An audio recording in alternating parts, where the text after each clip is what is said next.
ඉතින් ගොඩක් රස්සා අඩුයි. මේ අර කොවිඩ් වසංගතයෙන් පස්සේ ගොඩක් රටවල් කඩා වැටුණා. ඒ එකම මේ රටේ පස්සේ තමයි ටැක්ස් වැඩි කරා. ටැක්ස් වැඩි කරා. හැමදේම ටැක්ස් වැඩි කරා. ටැක්ස් වැඩි කරා. එතකොට වීසා ගාස්තු වැඩි කරා. ඒ හැම දෙයකින්ම ප්‍රශ්න ගොඩකට සාමාන්‍ය අය මුහුණ දෙන්නට කතන්දරේ සුන්දර වගේම අසුන්දර පැති තියෙනවා. ඉතින් රට එනකොට ඔයාලට හිතන්න ඕන ගොඩක් ඒ රටේ පසුබිම ආර්ථිකය හැම දෙයක්ම. ඒක නිසා මතක තියාගන්න කවුරුවත් කිව්ව පළියට ලස්සනයි සුන්දරයි කියන සුන්දර කතා එච්චරම සුන්දර නෑ. ඒවා අසුන්දර පැතිත් තියෙනවා.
මේ ගල් උඩින් පැනලා යන්න අමාරුයි සමහර තැන් ලිස්සනවා මේ ගමන ටිකක් දුෂ්කර ගමනක් ඒ වුණත් උත්සාහ කරනවා මේක ලස්සන view එකක් තියෙනවා මෙතන කොනේ මේ අපිට පුළුවන් ඕක්ලන්ඩ් සිටි එකම ලස්සනටම පේනවා මෙතන නිව්සීලන්ඩ් වල තියෙන ලස්සනම view එකක් ඉතින් ඒ නිසා තමයි මම මේ යන්න try කරන්නේ මෙහෙටත් වර්ෂාව මේ දවස්වල වර්ෂාව නිසා ලිස්සනවා මේ පොළොව ඒක නිසා ටිකක් හිමින් යන්න වෙන්නේ ලස්සන view එකක් මෙතන මේ පොඩි වරායක් තියෙනවා ඒ වරායේ අද ජනවාරි 1 වෙනිදා උදෑසන නිසා ඔක්කොම බෝට්ටු නවත්තලා තියෙන එකක්වත් ගිහිල්ලා නැහැ හරිම ලස්සන තැනක් මම හිතන්නේ ඔබට ඈතින් පේන ඇති ඕක්ලන්ඩ් සිටි එක සාමාන්‍යයෙන් දෙසැම්බර් 31 ලෝකේ පළවෙනියෙන්ම මල් වෙඩි ගහන කොළුණ තමයි ඈත තියෙන්නේ ඒක ඔබට දකින්න පුළුවන් ඔතේ තාම දුෂ්කර ගමනක් මෙතන කොනට යන එක නම් මොකද වැහැලා මේ පාර ලිස්සනවා නමුත් මම try කරනවා මේ view එකට ඔබ ගෙන යන්න බලමු පුළුවන් තරම් උත්සාහයක් දරමු නැත්තම් හැරිලා එමු ඉතින් මේ view එකේ අපිට white angle ඔක්කොම වටේම පේනවා ලස්සනම view එකක් ඉතින් තව ටිකක් මේ view එකෙන් බැලුවම පේන ලස්සනම සුන්දරම තැනක් මේ ගමන ඇත්තටම දුෂ්කරයි දුෂ්කර වුණත් මේ ගල් උඩින් මේ ලිස්සන දවසක් නිසා තමයි මේක අමාරු වෙලා තියෙන්නේ නිව්සීලන්ඩ් වල තියෙන දෙයක් තමයි ප්‍රධානම මේ හයික් කඳු නැගීම ඊළඟට විශේෂයෙන් හිම කඳු තරණය කිරීම සමහර තැන්වල ගිනි කඳු වගේ තියෙන ඒවයි ඒ ආශ්‍රිතව ගොඩක් අය බලන්න යනවා ඉතින් ඒ එක්කම තියෙන දේවල් තමයි ඉතින් නිව්සීලන්තයේ සුන්දර වගේ පෙනුනට අපිට අසුන්දර පැත්තකුත් තියෙනවා ඉතින් නිව්සීලන්තයේ සුන්දර වගේම අසුන්දර පැති ගොඩක් තියෙනවා ඒකද රැකිරක්ෂා ප්‍රශ්න මිනිස්සු ගොඩක් දුක් විඳිනවා රෙන්ට් ගෙවන එක ටැක්ස් එක අධික ලෙස තියෙනවා ටැක්ස් එක අධික ලෙස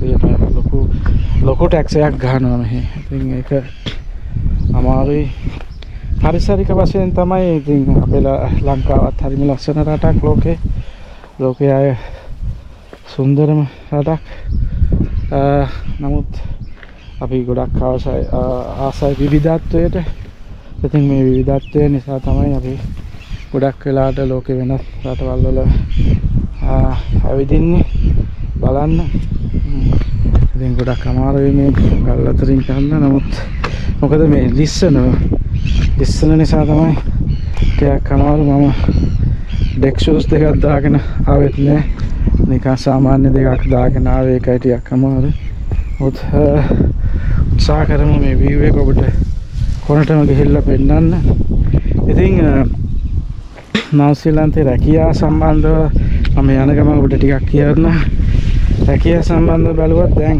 මේ 26ටනේ අපි පාතබල තියෙන්නේ 2026ට තමයි අපි පාතබල තියෙන්නේ ඉතින් ගොඩක් රස්සා අඩුයි හේතුව නිව්සීලන්තයත් ආර්ථික වශයෙන් ලෝකයට පෙන්වන්න නැති වුණාට ආර්ථික වශයෙන් ලොකු කඩාවැටීමක් තියෙනවා ආර්ථික වශයෙන් ලොකු කඩාවැටීමක් තියෙනවා මේ අර කොවිඩ් වසංගතයෙන් පස්සේ ගොඩක් රටවල් කඩා වැටුණා. පොඩි පොදේකුත් එනවා. හැබැයි තෙමෙන්න වෙන පාටක් වගේ තියෙන්නේ. නමුත් උත්සාහ කරමු කොනට යන්න. ඒ එකම මේ රටේ ප්‍රශ්න තමයි ටැක්ස් වැඩි කරා. ටැක්ස් වැඩි කරා. හැමදේම ටැක්ස් වැඩි කරා. ටැක්ස් වැඩි කරා.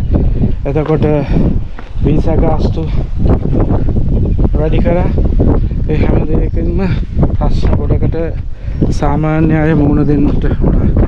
දැන් ඉතින් මේ view එක ළඟටම ආවා වහින්නත් වගේ. නමුත් මම තාදුරට ඉස්සරහට යන්න try කරනවා. ලිස්සනවා. ගමන භයානකයි. මේක තමයි ඕක්ලන්ඩ් view එක. වැස්ස නැති වුණොත් ඔයගොල්ලොත් වාසනාවන්තයි, මමත් වාසනාවන්තයි මේ view එක බලා ගන්න. ඕක්ලන්ඩ් view එක බලන්න මේ ආවේ. හරි මම මේ හරියෙන් නවතින්න. ඔන්න ඈත තමයි ඔබට ඕක්ලන්ඩ් view එක පේනවා. ලස්සන view එකක්.